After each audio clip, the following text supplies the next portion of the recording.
Think of a compliment someone gave you last month. Struggling? That's okay. Now think of a criticism, something unkind someone said about you, maybe years ago. Ah, there it is. Instant, vivid, word for word, possibly complete with where you were standing and what the light looked like. The compliment evaporated in days. The criticism moved in, unpacked, and has been paying no rent in your head ever since. Here's what I need you to hear today, gently but clearly. There is nothing wrong with you. You are not too sensitive, not uniquely insecure, not failing at positivity. What you're experiencing has a name, the negativity bias, and it is one of the most thoroughly documented features of every human brain on this planet. Psychologists sum up decades of research in 5 words. Bad is stronger than good. Your mind is built, deliberately, anciently, to grip the negative and let the positive slide, like Velcro for the bad and Teflon for the good. And here's the hopeful part, the reason this channel exists. Once you understand why your brain does this, you can work with it. And there are gentle, genuinely effective practices that rebalance the scale. Not toxic positivity, not pretending, just teaching a well-meaning but outdated alarm system that you're allowed to keep the good stuff too. This is Inner Lift. Let's lift this one together. First, the why. Your brain isn't broken, it's ancient. Understanding dissolves half the shame, so start here.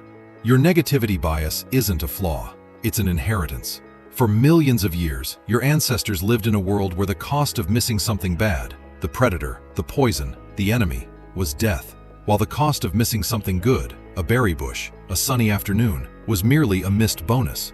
So evolution ran the numbers and built a brain with a simple rule. When in doubt, prioritize the negative. Notice it faster, feel it harder, file it deeper. The anxious ancestors who obsessed over threats survived to become your great-great-grandparents. The mellow ones who savored sunsets got eaten mid-savor. The result, confirmed across modern research, negative events grab attention more powerfully, burn into memory more deeply, and influence us more strongly than positive events of equal size. Losses hurt roughly twice as much as equivalent gains feel good. Relationship researchers famously find it takes something like 5 positive interactions to balance a single negative one. Your brain isn't malfunctioning when criticism echoes for years. It's running ancient survival software, flawlessly, in a world that no longer requires it. The smoke detector is doing its job. It just doesn't know the tigers are gone. Second, the cost, what the tilted scale quietly takes from you. Now let's be honest about the price, because seeing it clearly is what motivates the fix. The tilted scale means your days get graded unfairly. 10 things go fine, 1 goes wrong, and the brain declares the whole day a failure. That's the bias doing arithmetic. It means feedback lands crooked. The performance review with 9 strengths and 1 growth area becomes, in memory, the review where they criticized me. It means relationships tilt. Your mind effortlessly catalogs a loved one's irritations, while their daily small kindnesses pass unrecorded. Not because you're ungrateful, but because kindness is Teflon and friction is Velcro.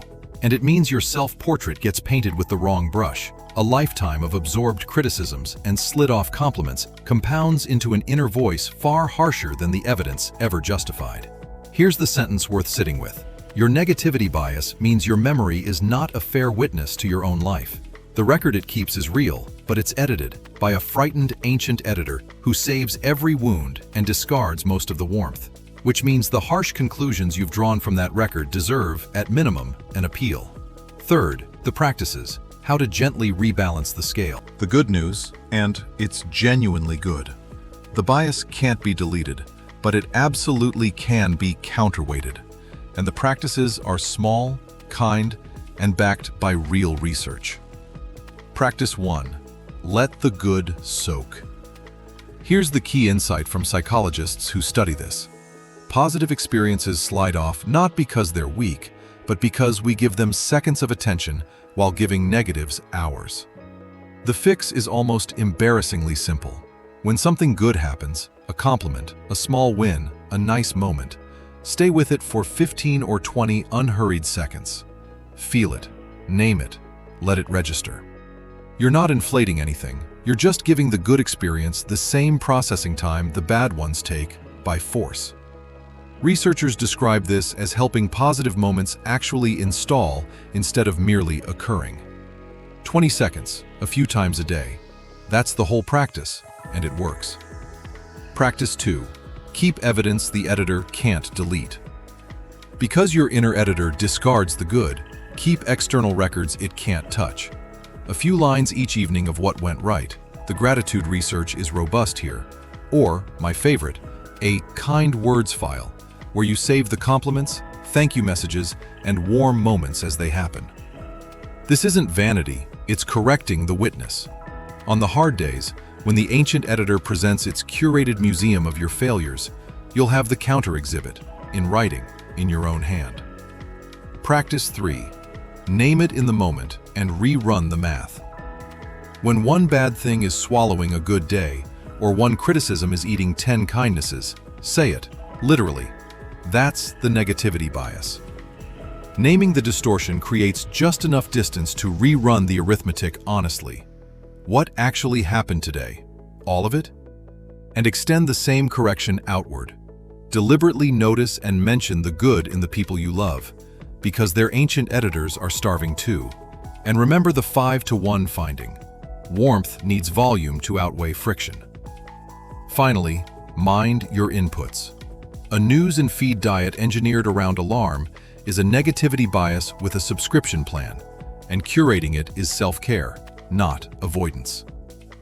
The honest note, because inner lift is gentle and truthful. Softly, some clarity. The bias exists because negative information sometimes matters. This isn't about ignoring real problems, dismissing valid criticism, or pasting smiles over genuine pain. It's about correcting a disproportion, not silencing the signal. The research above, bad is stronger than good, loss aversion, the relationship ratios, the savoring practices, is solid, while exact numbers are research averages, not laws of your personal physics. And one caring boundary. If the negative voice in your mind feels less like a bias and more like a weight you can't lift alone, persistent, heavy, running your days, please bring it to a professional. Some scales need more than practices, and reaching for that help is strength, full stop. Your mind was trained to weigh criticism heavier than kindness, but that was never your weakness. You can change the setting. Notice one good thing, hold on to it, and let it count. You don't have to ignore the bad. You just have to stop letting it erase the good. Starting today, count everything, including the moments you're proud of. Take 20 seconds to truly feel something good when it happens. The good was always there. You're finally learning to keep it.